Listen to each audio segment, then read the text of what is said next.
नमस्कार दोस्तों, कैसे हैं आप लोग।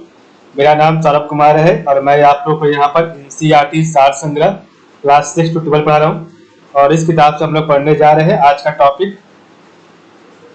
आज का सब्जेक्ट जो है इकोनॉमिक्स पढ़ेंगे। और इकोनॉमिक्स में जो हम सब्जेक्ट पढ़ेंगे वो आपका चैप्टर नंबर 11 होगा और इसका नाम है उद्योग क्षेत्र, इंडस्ट्री सेक्टर के बारे में पढ़ेंगे। ठीक है, तो चलिए स्टार्ट करते हैं।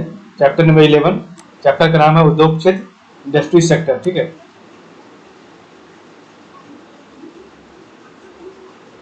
तो व्यावसायिक क्रियाकलापों के उत्पादन पक्ष को उद्योग इंडस्ट्री कहा जाता है। और यह ऐसी व्यावसायिक क्रिया है जो वस्तुओं के उत्पादन, परिष्करण अथवा निर्माण से संबंधित होती है। तो व्यावसायिक क्रियाकलापों के उत्पादन पक्ष को उद्योग इंडस्ट्री कहा जाता है। यह ऐसी व्यावसायिक क्रिया है जो वस्तुओं के उत्पादन, परिष्करण अथवा निर्माण से संबंधित होता है। ठीक है, औद्योगिकरण की प्रक्रिया तीव्र होने के साथ साथ अर्थव्यवस्था के किस क्षेत्र का अंश कम हो जाता है। तो औद्योगिकरण की प्रक्रिया तीव्र होने के साथ साथ अर्थव्यवस्था के किस क्षेत्र का अंश कम हो जाता है। तो कृषि क्षेत्र का। ज्ञान आधारित उद्योग की संज्ञा किसे दी जाती है। तो ज्ञान आधारित उद्योग की संज्ञा सूचना प्रौद्योगिकी को दी जाती है। ठीक है, भारत में किन 8 उद्योगों को मूल उद्योगों, कोर इंडस्ट्रीज का दर्जा प्राप्त है। तो भारत में किन 8 उद्योगों को मूल उद्योगों, कोर इंडस्ट्रीज का दर्जा प्राप्त है। तो कच्चा तेल, पेट्रोलियम, रिफाइनरी उत्पाद, प्राकृतिक गैस, उर्वरक, कोयला, विद्युत, सीमेंट तथा तैयार इस्पात। 8 उद्योगों को कोर इंडस्ट्री का दर्जा प्राप्त है। तो वो आपका है कच्चा तेल, पेट्रोलियम, रिफाइनरी उत्पाद, प्राकृतिक गैस, उर्वरक, कोयला, विद्युत, सीमेंट तथा तैयार इस्पात। 8 मूल उद्योगों के सूचकांक इंडेक्स ऑफ 8 कोर इंडस्ट्रीज में सर्वाधिक योगदान किसका है। तो 8 मूल उद्योगों के सूचकांक इंडेक्स ऑफ 8 कोर इंडस्ट्रीज में सर्वाधिक योगदान विद्युत उत्पादन का है, आपका बिजली उत्पादन का है। ठीक है,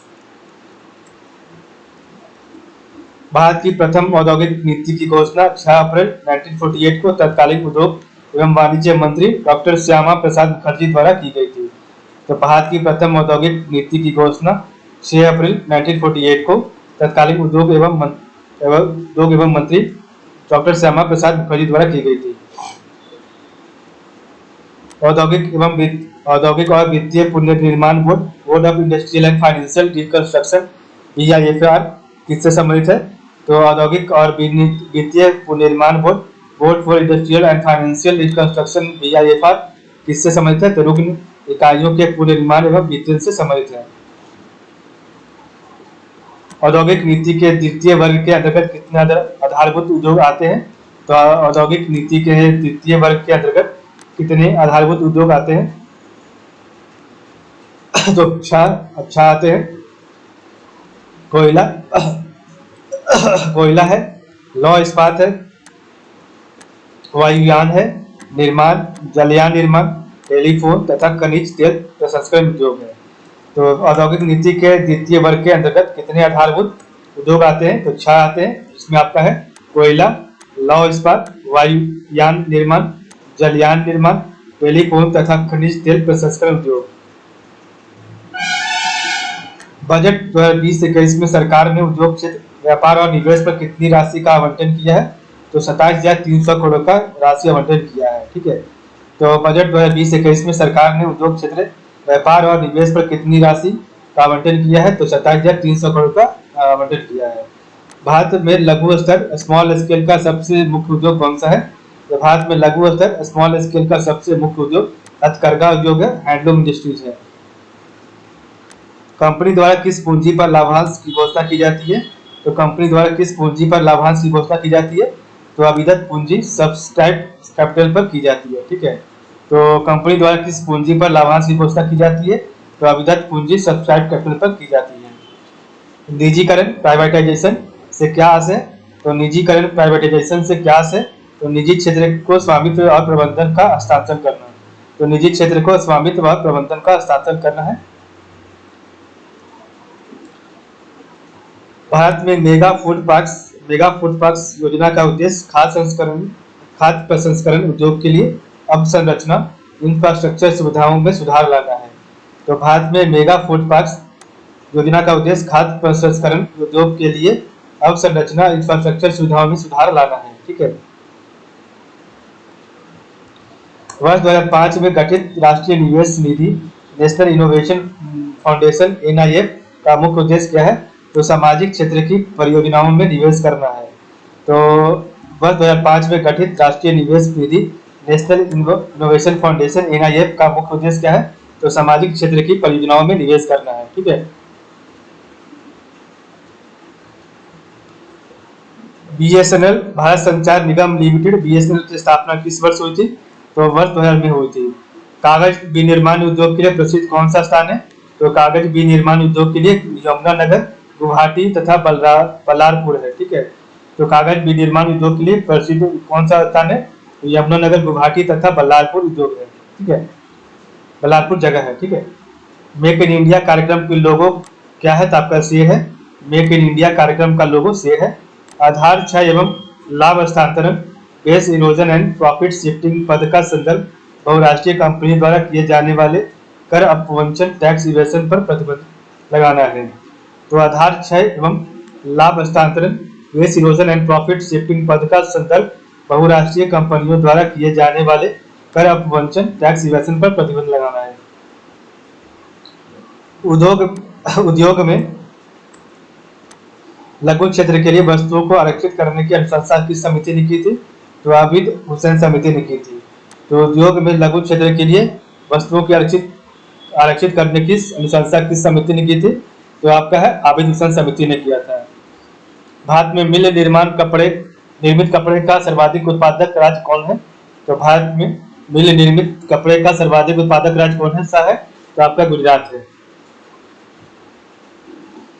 प्रधानमंत्री मुद्रा micro unit development and refinance agency मुद्रा योजना का उद्देश्य क्या है? तो प्रधानमंत्री मुद्रा micro unit development and refinance agency मुद्रा योजना का उद्देश्य है लघु उद्यमियों को औपचारिक वित्तीय प्रणाली में लाना। तो लघु उद्यमियों को औपचारिक वित्तीय प्रणाली में लाना है। भारत में उद्योग हेतु लाइसेंसिंग प्रणाली का आधार क्या था? तो भारत में उद्योग हेतु लाइसेंसिंग प्रणाली का आधार उद्योग अधिनियम 1951 था। ठीक है। उद्यमी हेल्पलाइन स्थापित करने का उद्देश्य क्या है? तो सूक्ष्म व्यापार स्थापित करने हेतु आसान वित्तीय सहायता उपलब्ध कराना है। तो आपका जो उद्यमी हेल्पलाइन स्थापित करने का उद्देश्य क्या है? तो सूक्ष्म व्यापार स्थापित करने हेतु आसान वित्तीय सहायता उपलब्ध कराना है। स्वतंत्रता पूर्व स्थापित लौह इस्पात कारखाने कौन कौन से है? तो जो कि आपके आज़ादी से पहले जो भी आपके लौह इस्पात कारखाने स्थापित हुए थे, तो सबसे पहला आपका कुल्टी है जो कि पश्चिम बंगाल में स्थापित हुआ था, साक्षी झारखंड में है, हीरापुर आपका पश्चिम बंगाल में, भद्रावती कर्नाटक में और बरनपुर पश्चिम बंगाल में। तो कुल्टी पश्चिम बंगाल में और इसकी स्थापना 1870 में हुई थी। साक्षी झारखंड में, इसकी स्थापना 1907 में। हीरापुर आपका पश्चिम बंगाल में वर्ष 1908 में, भद्रावती कर्नाटक 1823 में और बरनपुर पश्चिम बंगाल 1937 में हुआ था। ठीक है। तो कुल्टी पश्चिम बंगाल 1870, साक्षी झारखंड 1907, हीरापुर पश्चिम बंगाल 1908, भद्रावती कर्नाटक में 1823 और बरनपुर पश्चिम बंगाल 1937। वर्तमान में कपड़ा निर्यात में भारत का विश्व में दूसरा स्थान है। तो वर्तमान में कपड़ा निर्यात में भारत का विश्व में दूसरा स्थान है। ठीक है। आगे है भारत सरकार द्वारा महारत्न योजना की शुरुआत कब की गई थी? तो भारत सरकार द्वारा महारत्न योजना की शुरुआत दिसंबर 2009 में किया गया था। ठीक है। भारत का सबसे बड़ा संगठित एवं व्यापक उद्योग कौन सा है? तो भारत का सबसे बड़ा संगठित एवं व्यापक उद्योग कपड़ा उद्योग है। भारत की सिलिकॉन घाटी की संज्ञा किससे प्रदान की गई है? तो भारत की सिलिकॉन घाटी की संज्ञा बेंगलुरु को प्रदान की गई है। राष्ट्रीय नवीकरण कोष का गठन क्यों किया गया था? तो उद्योगों के आधुनिकीकरण के पश्चात विस्थापित श्रमिकों के पुनर्स्थापना हेतु किया गया था। वर्ष 1991 में उदारीकरण, लिबरलाइजेशन, निजीकरण, प्राइवेटाइजेशन और भूमंडलीकरण, ग्लोबलाइजेशन की नई आर्थिक नीति की घोषणा किस सरकार द्वारा की गई थी? तो नरसिम्हा राव सरकार द्वारा की गई थी। तो वर्ष 1991 में उदारीकरण, लिबरलाइजेशन, निजीकरण, प्राइवेटाइजेशन भूमंडलीकरण ग्लोबलाइजेशन की नई आर्थिक नीति की घोषणा किस सरकार द्वारा की गई थी? तो नरसिम्हा राव सरकार द्वारा की गई थी। सूक्ष्म लघु एवं मध्यम विकास अधिनियम MSMDA कब पारित किया गया था? तो वर्ष 2006 में पारित किया गया था। तो सूक्ष्म लघु एवं मध्यम विकास अधिनियम MSMDA कब पारित किया गया था? तो आपका जो है वर्ष 2006 में पारित किया गया था। कॉर्पोरेट सोशल रिस्पॉन्सिबिलिटी संबंधी कानून सर्वप्रथम किस देश में बनाया गया था? तो कॉर्पोरेट सोशल रिस्पॉन्सिबिलिटी संबंधी कानून सर्वप्रथम भारत में बनाया गया था। कंपनी अधिनियम 2013 के अंतर्गत जिन कंपनियों का विशिष्ट शुद्ध मूल्य कारोबार या लाभ एक सीमा से अधिक है, उन्हें अपने पिछले 3 वित्तीय वर्षों के दौरान कमाए गए औसत शुद्ध लाभ का 2% CSR नीति पर खर्च करना होगा। तो कंपनी अधिनियम 2013 के अंतर्गत जिन कंपनियों का विशिष्ट शुद्ध मूल्य कारोबार या लाभ एक सीमा से अधिक है, उन्हें अपने पिछले 3 वित्तीय वर्षों के दौरान कमाए गए औसत शुद्ध लाभ का 2% CSR नीति पर खर्च करना होगा। ठीक है। उद्योगों का वार्षिक सर्वेक्षण किसके द्वारा किया जाता है? तो उद्योगों का वार्षिक सर्वेक्षण राष्ट्रीय प्रतिदर्श सर्वेक्षण संगठन national sample survey office NSSO के द्वारा किया जाता है। तो उद्योगों का वार्षिक सर्वेक्षण किसके द्वारा किया जाता है? तो राष्ट्रीय प्रतिदर्श सर्वेक्षण संगठन नेशनल सैंपल सर्वे द्वारा किया जाता है। भारत में कृषि क्षेत्र के बाद कौन सा क्षेत्र सर्वाधिक रोजगार प्रदान करता है? तो कपड़ा उद्योग करता है। भारत में लघु स्तरीय व कुटीर उद्योगों को प्रोत्साहित करना क्यों आवश्यक है? तो भारत में लघु स्तरीय व कुटीर उद्योगों को प्रोत्साहित करना क्यों आवश्यक है? रोजगार के अवसर में वृद्धि करने हेतु। केंद्रीय सांख्यिकी संगठन CSO द्वारा औद्योगिक निष्पादन सूचकांक इंडस्ट्रियल परफॉर्मेंस इंडेक्स के आधार पर वर्ष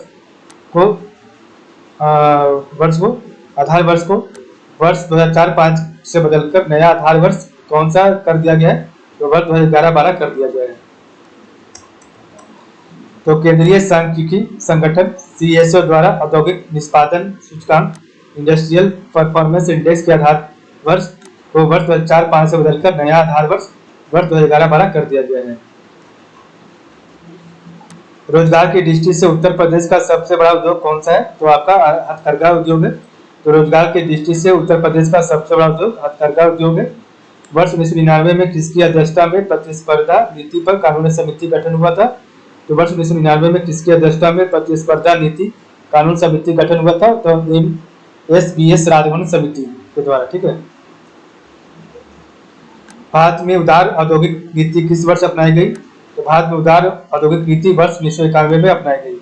औद्योगिक उत्पादन सूचकांक इंडस्ट्रियल प्रोडक्शन इंडेक्स का आकलन कितने आधार पर किया जाता है? तो मासिक आधार पर, मंथली आधार पर किया जाता है। तो औद्योगिक उत्पादन सूचकांक इंडस्ट्रियल प्रोडक्शन इंडेक्स का आकलन कितने आधार पर किया जाता है? तो मासिक आधार पर। वे उद्योग जो स्थानीय कच्चे मालों का उपयोग करते क्या कहलाते हैं? कुटीर उद्योग कहलाते हैं। वे उद्योग जो स्थानीय कच्चे मालों का उपयोग करते क्या कहलाते हैं? कुटीर उद्योग। सूचना क्रांति के जनक की संज्ञा किसे प्रदान की जाती है? तो सूचना क्रांति के जनक की संज्ञा आर्थर सी क्लार्क को प्रदान की जाती है। मीरा सेठ समिति किससे संबंधित है? तो मीरा सेठ समिति आपके हथकरघा के विकास से संबंधित है।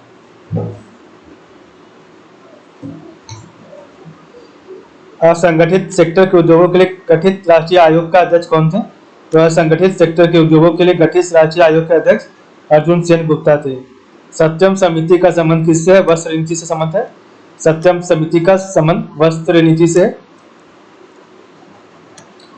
भारत में राज्य वित्त निगमों ने मुख्य रूप से किसके विकास में सहायता दी है? तो भारत में राज्य वित्त निगमों ने मुख्य रूप से किसके विकास में सहायता दी है? तो मध्यम एवं छोटे पैमानों के उद्योगों में। ठीक है। भारत में पर्यटन और होटल उद्योग के विकास का उत्तरदायित्व किस पर है? तो भारत में पर्यटन और होटल उद्योग के विकास का उत्तरदायित्व भारत पर्यटन विकास निगम India tourism development corporation ITDC पर है। नायक समिति किससे संबंधित है? लघु उद्योग से। तो नायक समिति किससे संबंधित है? लघु उद्योगों से। आधुनिक सभ्यता के विकास के सबसे मूलभूत उद्योग किससे माना जाता है? तो लौह इस्पात को माना जाता है।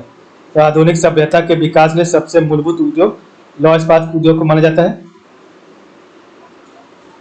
चीनी को नियंत्रण मुक्त करने के लिए किस समिति ने सिफारिश की थी? तो चीनी को नियंत्रण मुक्त करने के लिए श्रीरंगराजन समिति ने जो है सिफारिश किया था।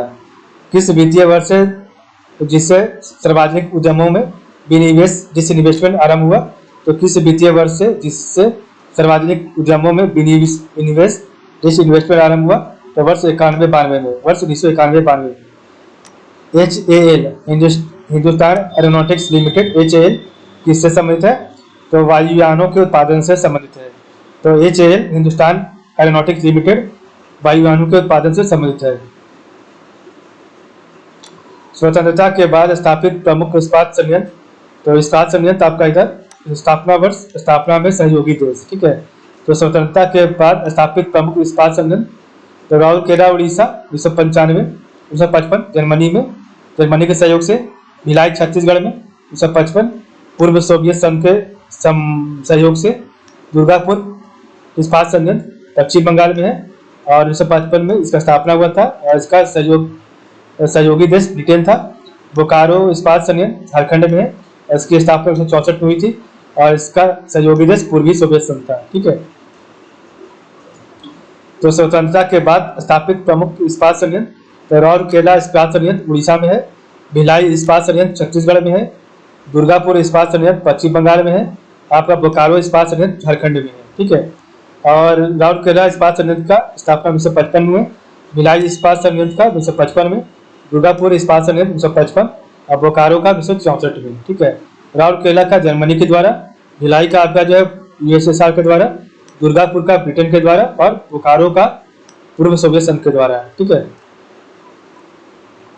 बाद में सहकारी स्वामित्व वाले पहले उर्वरक कारखाने की स्थापना वर्ष 1951 में सिंदरी बिहार में की गई थी। भारत में सहकारी स्वामित्व वाले पहले उर्वरक कारखाने की स्थापना वर्ष 1951 में सिंदरी बिहार में की गई थी। इस प्रकार हमारा चैप्टर नंबर 11 खत्म हो गया है। तो आज के लिए बस इतना ही। आप लोग का बहुत बहुत धन्यवाद।